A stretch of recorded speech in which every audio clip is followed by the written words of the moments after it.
It's great to see so many people with managers. So I'm going to have to do something that I've never had to do before, because usually my talks are somewhat on the technical side. There's 3 things about this talk that you should know. This talk is about conversations, about things you can do to make conversations that might not be going as well as you like, make them go a bit better. That means that we are going to talk about uncomfortable conversations. We are going to be doing some role play. I'm going to do some role play. You will not have to do any role play with me. But I am going to do some role play that is meant to make you feel uncomfortable. So if that's not something you're looking for at this time, then this might not be the talk for you. Immediately half of you now. It's fine. I mean, if that's not what you're looking for right now, then this isn't for you. Second, I'm going to ask you a lot of questions to raise your hand on the one or the other option. Don't feel obliged to raise your hand. It's fine if you are not feeling it. If you think about it just for yourself, that's fine too.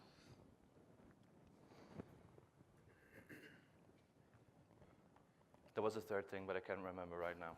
Yeah.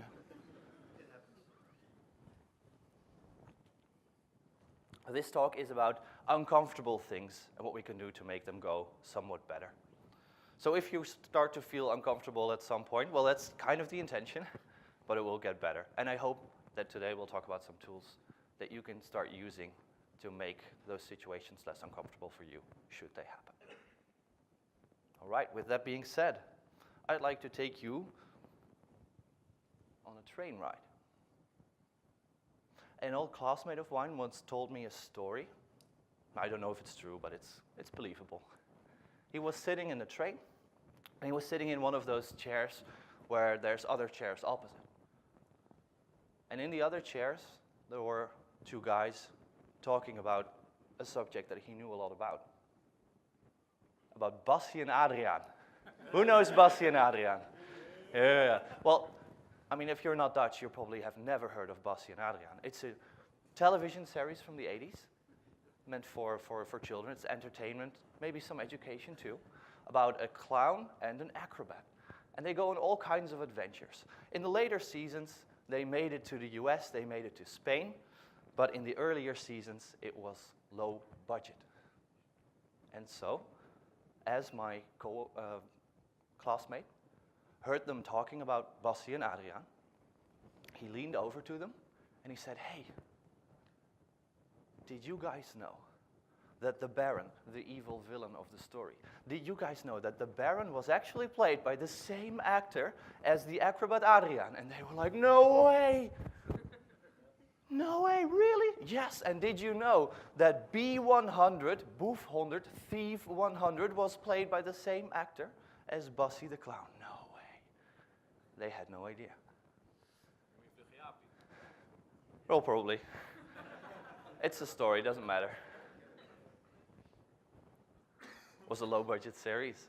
And my friend had something to tell them, and he interrupted them, he told them, and they had a great conversation about Bassie and Adriaan and other childhood series, memories, things that they could share, and they had a great train ride. A wonderful conversation. And that while he interrupted them. Now, how many of you interrupt people on the train regularly? Yeah.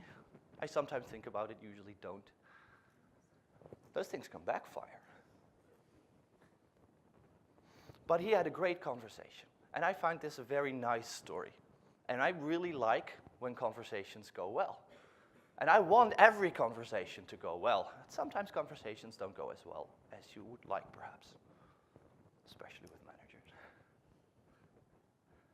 So today we're going to look at conversations and things that we can do to figure out why is it perhaps not going the way I would like to? And is there perhaps something we can do about it? And we're going to use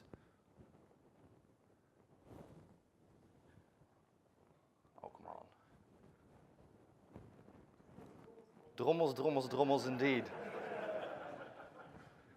What's this?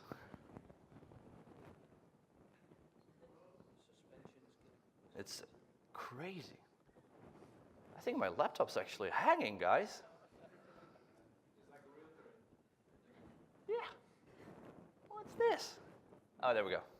So, the developer's model for talking to managers and others. Let's get back into the, ta-da, that's me. Let's get back into the train. Imagine you are sitting on the train ride instead of my friend. And the people who are sitting opposed to you, they're not talking about Basti and Adriaan, they are talking about programming. They're having a nice conversation, they're pleasant, there's no ill intent that you are aware of. But one of them is telling something to the other that you know is not true, because you know everything about this subject. Now we're going to play a game. I am going to give you a way of perhaps interacting with them. And you can tell me whether that's a bad idea or a good idea. We're going to play a game of bad idea, good idea. So, you hear their conversation. You hear the one saying something to the other that's very much not true. Is it a bad idea to lean over and say, hey, I heard you saying X, but it's actually Y? Who thinks that's a bad idea? All right. And who thinks that's a good idea? All right. Thank you. So what if instead we lean over and we say, hey, I overheard you. Sorry to interrupt. I'm actually a programmer myself. I heard you say X. It's actually Y. Who thinks that's a bad idea? Better. Yeah. Who thinks that's a good idea? All right.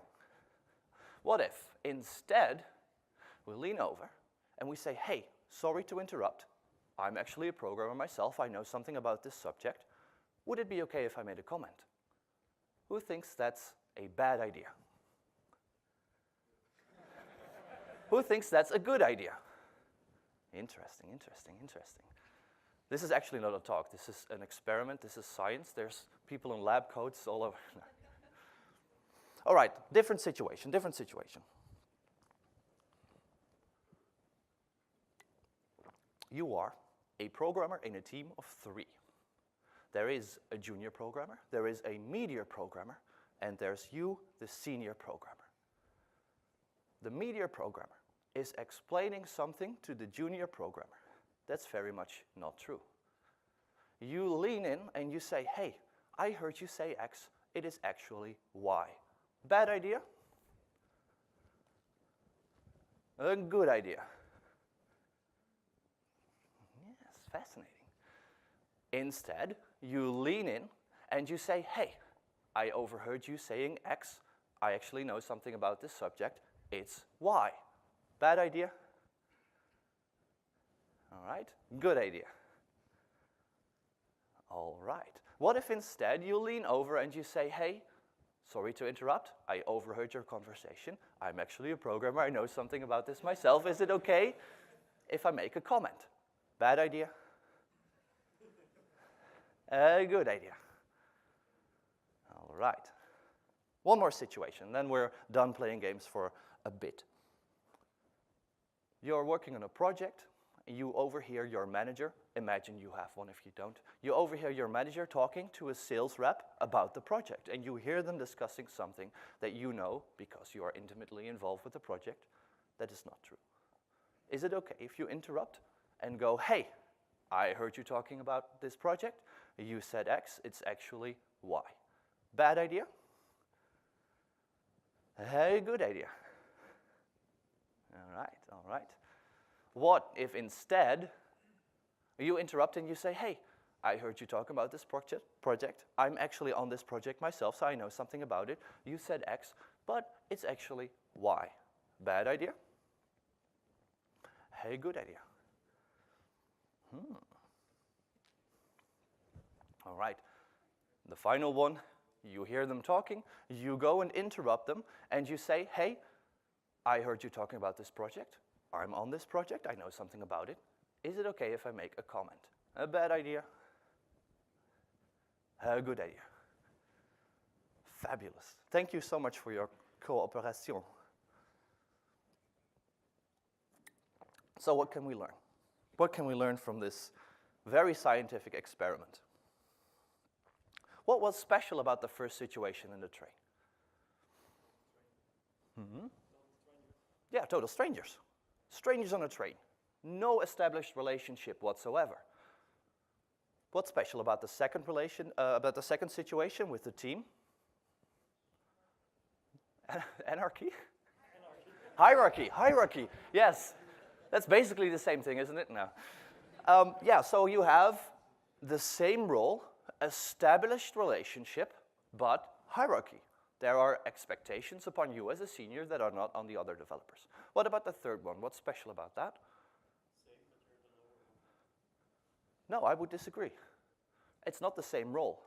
There might be hierarchy in terms of organization, but there are different expectations. Oh, sorry, I apologize. But you're on the lowest ladder. I would say you're on different ladders. So very scientifically, I just smashed all those axes together and came up with something very scientifically I like to call distance. It's just a model. I think this is a very useful model. It's not the most scientific model, but I think this is a very useful way of looking at these kinds of conversations. What happened in the different scenarios with the different ways of approaching this is that we have different ways of preparing the other party for our input. When we're talking to our team, it is expected of us, especially if we're the senior, to prevent the team from making mistakes. That allows for some directness. Perhaps it is even expected of you. So I would say, for that situation, perhaps the most appropriate thing is to just say, hey guys, I overheard X, it's Y. That's what's expected of you as a senior. You don't have to be negative about it. It's a correction, and that's fine. Maybe you could put it in a very nice manner. Maybe it's a bit safer to do it in the second option, which was to at least introduce that you're going to make a remark. But when you're talking to total strangers on the train, you're not just going to barge in there.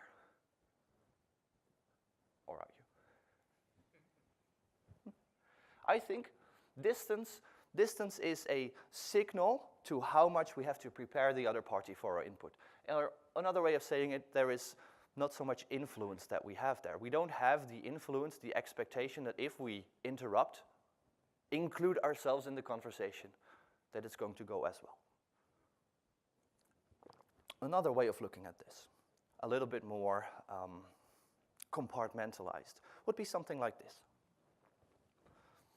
This is not my model, by the way. The previous one I just made up, but this is kind of a thing. Sphere of influence. Maybe you've heard of something like this before. There's various interpretations of it. Close to us is a sphere of influence we could call control. We can control our direct surroundings. We are involved in the decision-making, for example, in our team. Maybe you don't have the single vote, maybe you have a veto, but you are actively involved. That means that you have, with very little investment, with very little energy of yourself, a lot of opportunity to make things happen. Whereas, say in your company, unless you're the founder and director, in your company you have influence, you get perhaps consulted, but you don't actively participate in the decisions as a developer. And in the companies of your customers, for example, a lot of decisions get made that influence you, but you're not even consulted for those most of the time. Getting something done in a place where there is no established relationship, where there's a lot of distance, costs significantly more energy. You need more energy to get something done the further away people are for you. So it would be really stupid to go to a conference and try to get people to change their behavior.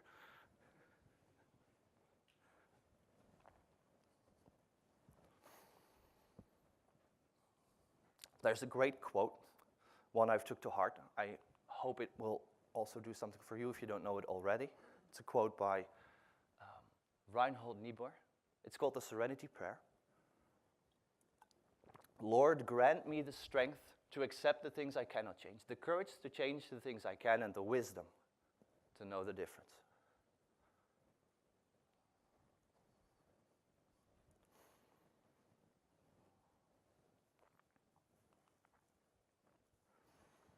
Let's play another game. A sales representative is, curious, is there anyone who does projects like for external customers, or most of you like internal developers, or external does work for customers? Mostly internal? Are you still involved with like roadmaps and people making decisions on stuff you have to do? Yeah, kind of, yeah, ish. So imagine the following situation. There's a sales rep that is selling your project to the customer. He came to you with all the input, asked for your estimation. Estimation was given, it's going to be 8 weeks. And the sales rep comes up to you and says, hey, I know you said it was going to be 8 weeks, but I sold 4 weeks because you guys overestimate always. Is that nice? Is that good? Is that useful? What if he instead said, I know we estimated 8 weeks, but the customer is not going to go for more than 4. However, we did schedule 8 weeks in your planning. Just shush about it. Is that good? Is that a bad idea? Is that a good idea? Better. Yeah. What if instead the sales rep would come up to you and say, hey, I know you said it was going to be 8 sprints, but the customer only has a budget for 4. That's all I can get out of it. But we believe in their mission. We think that they have a good shot of becoming a big client, and they will have more money and get more sprints in the future. So we're going to invest in them. You have 8 weeks in your planning. Who thinks that's a bad idea? Who thinks that's a good idea? Yeah, that's nice, right? So let's get back to the sales rep saying, oh, 4 weeks, because you guys overestimate anyway. What do you say to that? Oh, hell no.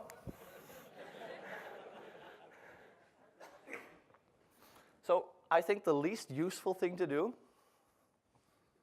say yes, do no. Yeah, sure. Go back to playing video games. Or say yes and really try and fail. What about this one?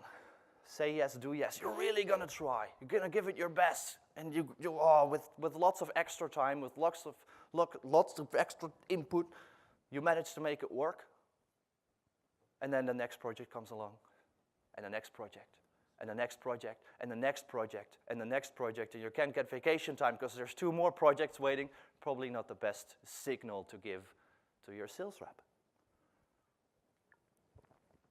Now, my quite possibly misguided vision on our industry is that, if you look at movies like Office Space, 1999, who's seen Office Space? If you haven't seen it, you should watch it every half a year. And the ones who have seen it know what I'm talking about.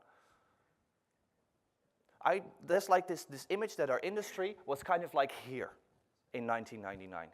Just do what we're told, and developers don't really have a say in it anyway, and developers are just minions that you shove into a cubicle and have them input coffee, output code. But as an industry, I think we've graduated to this. The first thing that I heard from the audience when I posited this situation was, hell no.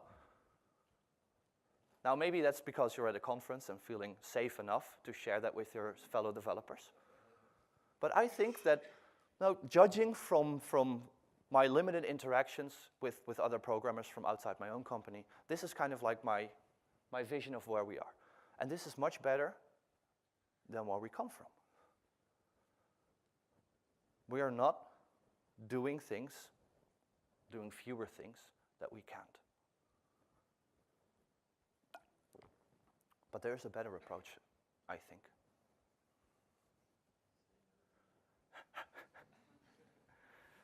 You are not thinking outside of the box. See, the reason that I think doing no and saying no is not the ultimate way to go is because saying no is confrontational. And I don't know how good you are at talking, I'm not as good as talking as my sales rep. That's why he's sales and I'm not. If I was better at talking, I'd be on sales and making commission and that. If I was really good at talking, maybe I could get him to a no without him realizing it, and he exits the conversation going, wait, what happened? But instead, that's what happens to me. When I try to say no. So I think no, saying no is confrontational. No, and that means that you're giving him a wall that he's going to scale. I think we should do this.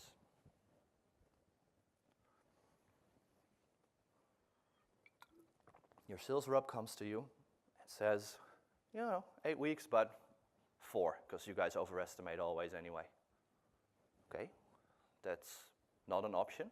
What we could do is we could perhaps change what the MVP is, perhaps have a more intimate a chat with the customer, see if there's anything we can do to reorder.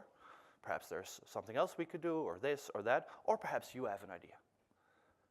You provide options and let them choose. We don't choose. If we say no, we choose. I mean, it's on us. But if we provide options, and you're all creative, you can do this. Or you should go to soft skills talks more, but you're all creative, you can do this. You can provide options. You know that the option that they're trying to get you to say yes to is not an option. Okay? So what is on the table? Be creative. That's much more useful than saying no. And it increases your value as a developer.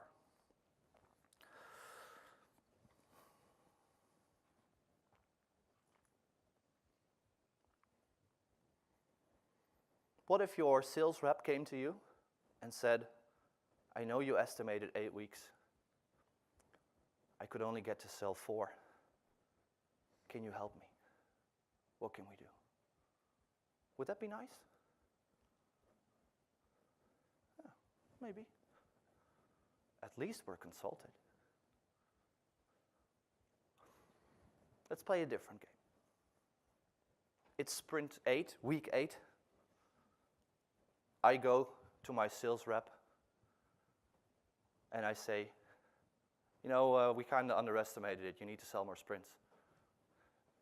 Who thinks that's a bad idea? Who thinks that's a good idea?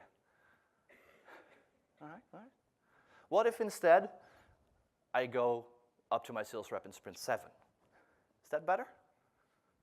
Okay, 6. 5? What if I go up to my sales rep in sprint 5 and I say, look, I know we estimated 8, but we missed a couple of things. I messed up and we're not going to be able to make it in 8. We need at least 10. Can you help me? Is there anything you can do for me? Good idea, bad idea? Who thinks that's a bad idea? Who thinks that's a good idea? All right. And your sales rep goes, no. No. It's your problem, not mine. No. I don't know about you, I feel this one. This isn't the first time I'm doing this talk, and I still feel it every time. Oh, I feel that. No is confrontational. No is not nice to receive. And I don't have the skills to talk around a no, so for me, when I get a no, that's pretty definitive.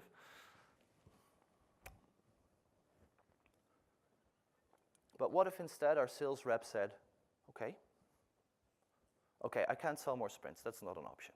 But we could get the customer in here and have a chat about the MVP. We could maybe see if there's another team that could help you and see if there's anything we can do. Maybe we can do an extra investment and write it off in the books or whatever. Wouldn't that be nice if your sales rep was thinking with you?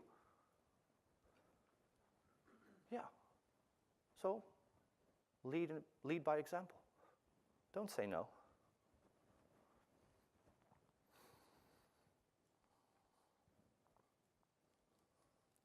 Let's play another game. Trigger warning.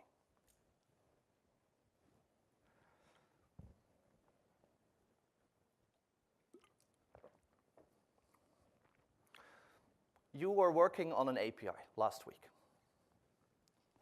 It's Monday now, and everything went fine last week. You're just finishing up your day today.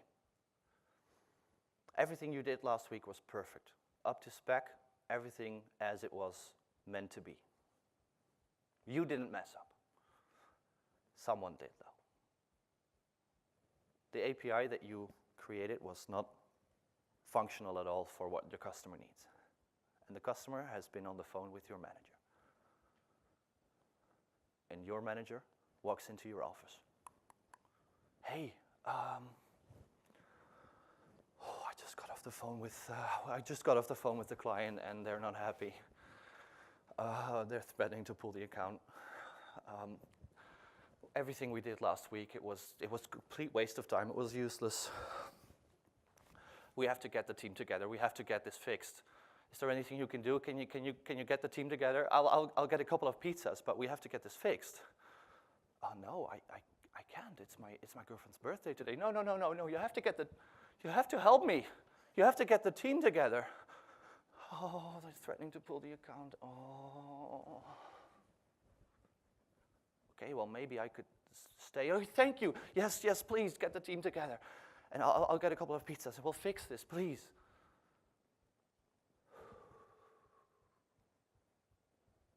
All right.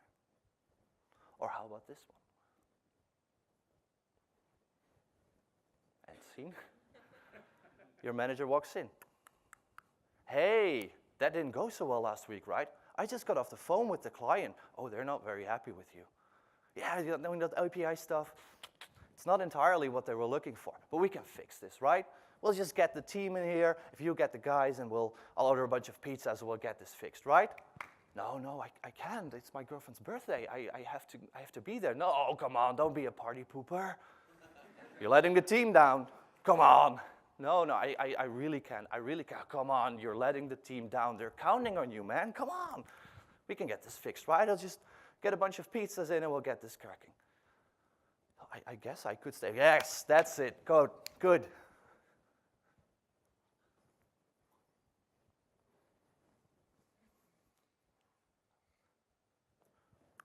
Your manager walks in. Oh, wow, that didn't go so well last week, did it? Oh, you made a big mistake. Oh, the customer is very unhappy with you. Oh, you and the team messed up. I think we can still fix it, though. I think you should get the team together. You know, I'll get a couple of pizzas. I'll take care of that for you. But you should get the team together and maybe fix, whatever went wrong. I've got some emails. You can read those and you can fix it, right? No, I can't. It's my girlfriend's birthday. I have to be there. No. I don't think that's wise. I don't think you should do that. No, I think you should get the team together. Things are going to go really, really bad if you don't. Okay, well, I guess I could take a look at, yeah, good, Bar. Good.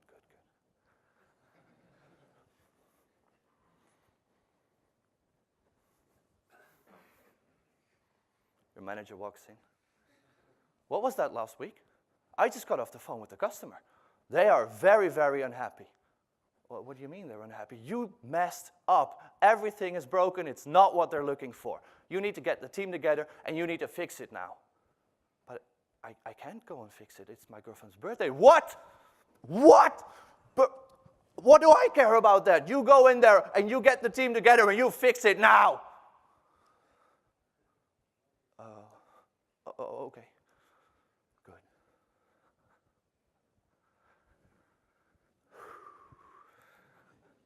I hope you've never had to face any of that. Perhaps in a lighter form, but not like that. They were, of course, somewhat exaggerated, but they were specific. I'd like to introduce to you a model called the ego state model. It's a part of a theory called transactional analysis, and it describes a couple of different states and a couple of different ways of being mindset. Most people, most of the time, are in what we like to call the adult state. The adult state is like a normal reserved, bemused state of being. We're not overly stressed, not overly emotional, just receptive for what's happening around us, observing reality as it is, so to say. But sometimes, when people get stressed, not in the sense of stress as in work stress, but when there's a stressor occurring, when there's an event or something occurring that's making them feel, something else happens.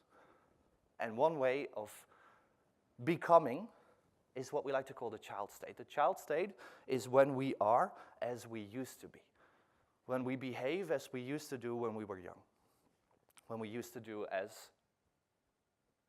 adults used to help us feel. The child state makes us feel in two different, oh come on, not again. Yeah. Two different ways of being. The first is adapted. An adapted child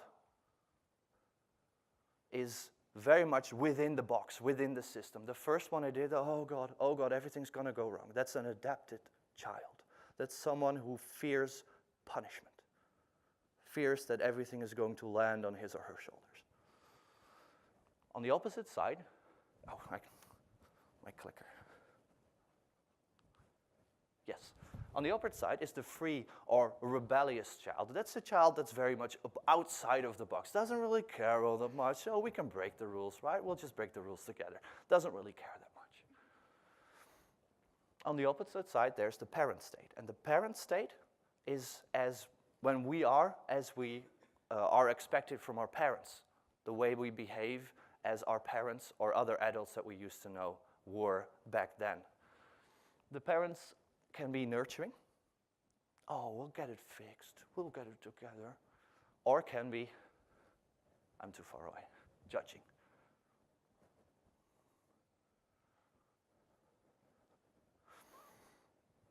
I disadvise to look at how other people are. This is mostly for figuring out how you are in the moment. But, you know, it's a model.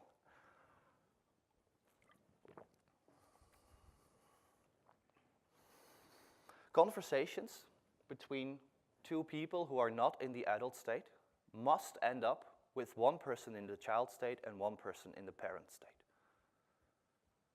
Conversations who have either not both an adult, that's a difficult sentence. Conversation who have both in parent or both in child are unstable. They will end up either reversing or exploding. So how do you deal with this? What do you do if your manager walks into your office like that?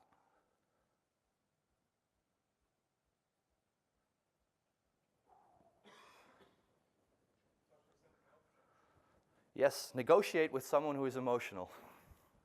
Don't do that. Unless you are very, very good, very, very solid, very grounded, very in the adult state, that's really, really difficult. So I would not recommend that. I would recommend to break off the conversation as early as possible by just repeating no. You have to fix no. What do you mean no? You can't. No, no, no, and get out. Get out. Don't stay in a conversation with someone who is. Save yourself. Take care of yourself. Make sure that you don't get pulled into either a parent or a child state. Get out of the conversation. This is unhealthy. Don't engage.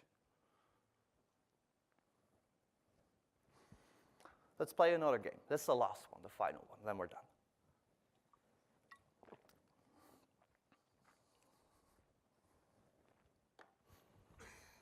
I'm working.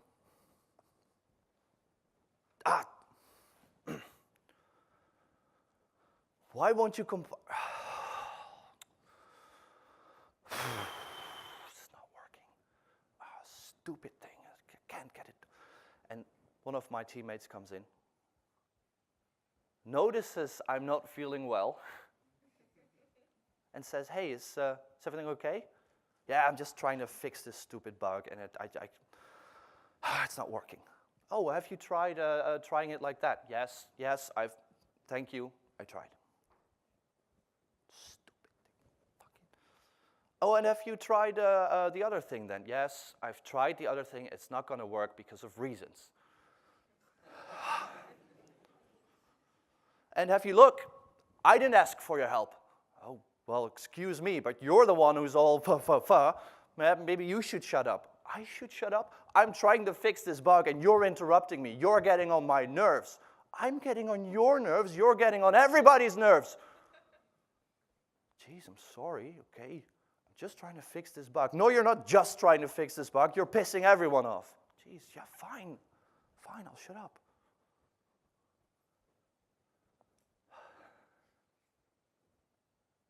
I hope that's not too familiar, but I hope that's also not unfamiliar. This is a game called Why Don't You Yes But? Perhaps you've played it at some time. Why don't you yes but? What happened? I'm sitting there and I'm going all pa, being all victim. I'm not asking for help, but I'm asking for help. I'm radiating, help me. That's my fishing rod. I'm fishing for help. And my coworker comes along and bites. And he becomes my rescuer. I'll save you. But we're playing a game. We're not actually being helpful adults. And, I'm not actually looking for help, and he's not actually looking to help me. I'm just feeling very frustrated, and my coworker feels that too. And my coworker wants that to stop. Yeah. So he tries to take the source away. And I'm the source. So if he can just help me, everything will be fine. But then I turn persecutor. I judge him. You are the one who's doing it. You are the one who is now messing up this situation. Well, excuse me. And the other person also turns persecutor and starts pushing me back down into victim. These kinds of games have scenarios that play out in similar manners. There's a whole list of them. I'll link the list later. Why don't you yes, but it's just one that we, being problem solvers, often encounter. And these games are also inherently unstable. They always end in disaster.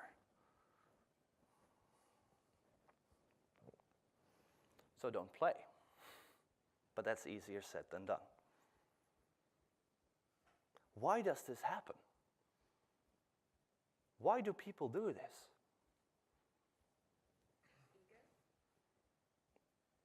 Well, maybe.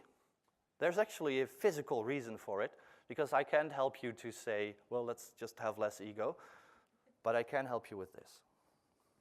This is a picture of our brains. And there are two parts that I would like to point out. The amygdala and the prefrontal cortex.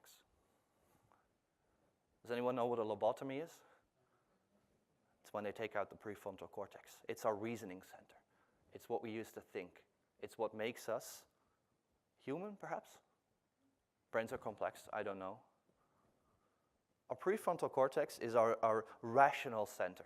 And it counterbalances the amygdala. The amygdala is our emotional stimuli regulation center. And these two are in a constant battle. These two are constantly, touwtrekken, help me out. Tug of war. These two are in a constant tug of war. Usually 50-50, and we're nicely in the adult state. But when something stressful happens, our amygdala starts to fire. And as author Remco Klaassen mentions it, becomes a big red cauliflower. We have the opportunity to prevent that from happening, though. The window is short. The window is only 2 seconds, give or take. 2 seconds is all we have to say, that's interesting. I'll think about it. I'll let you know. I'll get back to you tomorrow. I'll ask my team. I'll ask my mom. I'll ask the dog of the neighbors. 2 seconds to say, I'm not going to make a decision in this conversation. I'm going to stay calm and think about it. Not right now, but later. When everything else fails, when all the clever negotiation tactics that we talked about have failed, you just postpone the decision. Not in this conversation. Not in this conversation. I'll think about it. I'll get back to you tomorrow.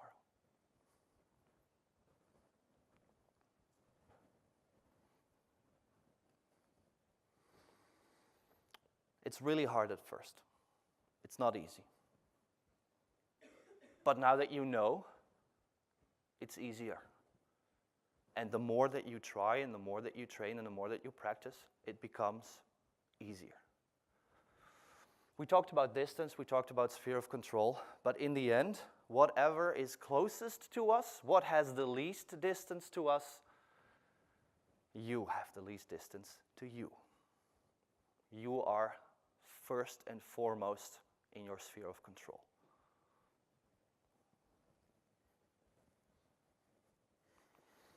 I want to send you home with the developer's model for talking to managers. I want to send you home with tools to save yourself. But I want you to do it in a way that inspires. If you take the lead in this, if you give the example, if you are the beacon, the lighthouse of proper negotiation and self-management, then you as a developer will have a much easier time. You will be much more valuable to your employer, to the people around you, and you will be much less stressed. So use the developer's model for talking to managers. Thank you very much.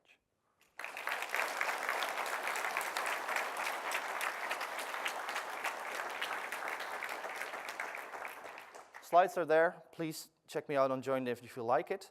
This is the book I mentioned, Games People Play. This is the book that introduced transactional analysis. I'll link the slides so you don't have to. There's an entire list of games people play right there. There's a couple of really fun ones, like the one we already talked about, but also like I've Got You Now, You Son of a Bitch. Wonderful game. There's a YouTube series that introduces everything. And I'm curious if you have scenarios that are bothering you. But we don't have much time, so probably best for later. Thank you.